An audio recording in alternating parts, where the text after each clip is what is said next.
morning, children.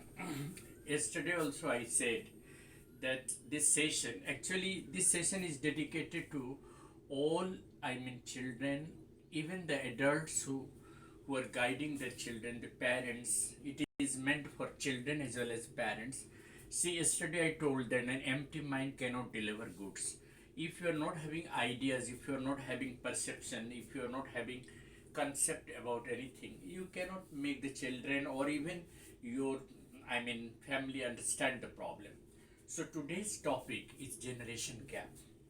Well, the difference in thinking of thinking and perception of you know the parents and the children, or the difference in the thinking and perception of two different generations, leading to sometimes conflict and behavioral differences, is known as generation gap.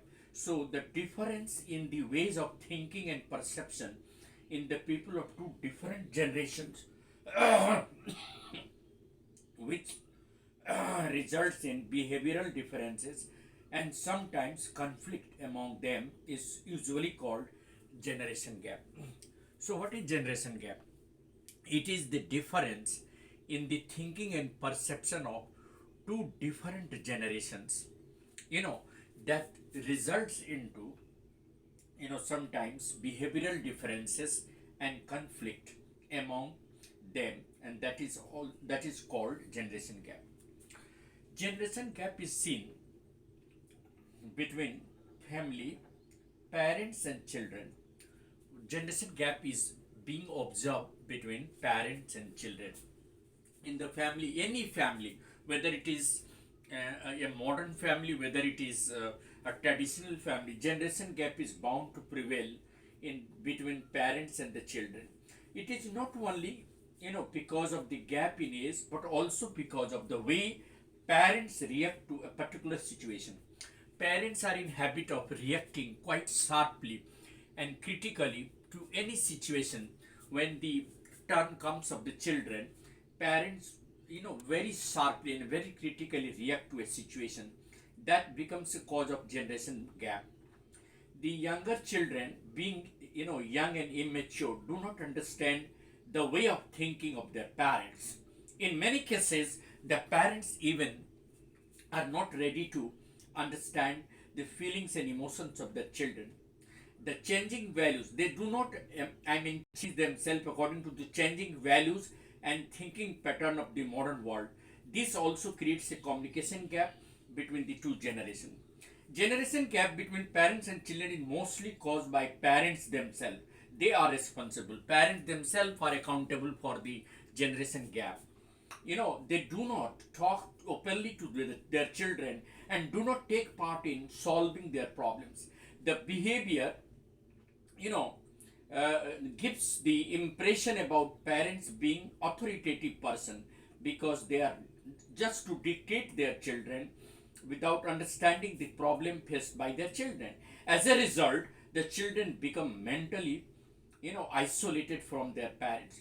Some parents become so busy with their work that they do not have time to spend, or they do not have time to spend quality time with their children and think about their problem. So this also being developed in the form of a generation gap.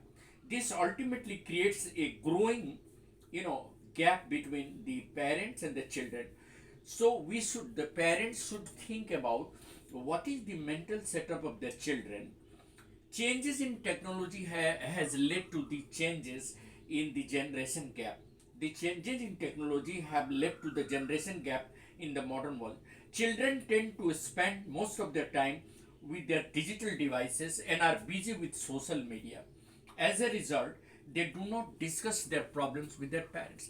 Children these days, technology have led to the changes. Technology have been responsible for the generation gap, because the children these days do not have time to discuss their problem with their parents. Rather, they prefer to discuss or to get the solution of their problem through social media, through their friend circle on social media, or through the internet, Google. They get the answer of many of their queries, many of their problems through Google.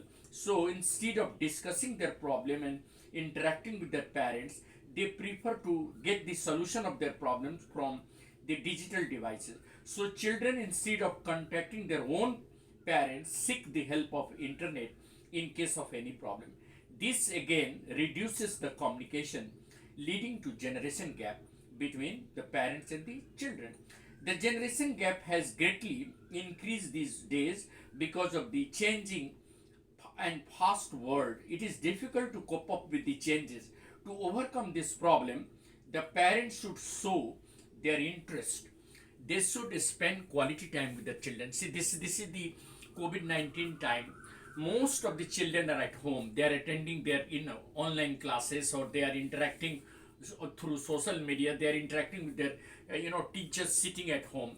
So this is the golden opportunity for the parents to spend quality time with their children. Sometimes in between the gap when the children are not having any class online, if they are sitting in, when the parents should start and initiate any issue or conversation, making some kind of point and showing interest in the problem of the children, because the children nowadays have become monotonous. They have been attending the online classes constantly for 12 months and more, and therefore they have become monotonous, and sometimes they have some sort of dejection and some types of disappointment. So it is the need of the hour for the parents to initiate conversation and to talk about their problems and show interest in them. Because what happens that if the parents keep themselves isolated from their children, in this COVID hour, when the children have been sitting at home, not attending schools and classes, not facing and interacting face to face with their teachers, then they become very monotonous. So they have only one option, that is the social media, to interact with that. But too much of digital devices is going to harm. Excess of anything is bad. So the parents have to find out time and spend some quality time with their parents, so that this generation gap can be minimized. And the best way to solve this problem is to involve themselves positively instead of just scolding and criticizing their children. They should understand their feelings and emotion and initiate a positive conversation, giving time to their children, having open communication with them, allowing the children to feel free at home and discuss any sort of problem, whether it is adolescent problem or whether it is academic problem. They should be free to communicate with their parents and involve the interactions. Eventually this will reduce the generation gap and make the family quite healthy in their thoughts and emotions. That is what I want. So this problem can be minimized with the efforts taken by both the parents as well as the children, because generation gap is not going to be a healthy sign of bringing up the children of the new generation and making them understand the values that is required for them. And that's what I mean. Thank you. This is Mr. Eddie Singh on the channel Easy English by Eddie Singh, your own channel.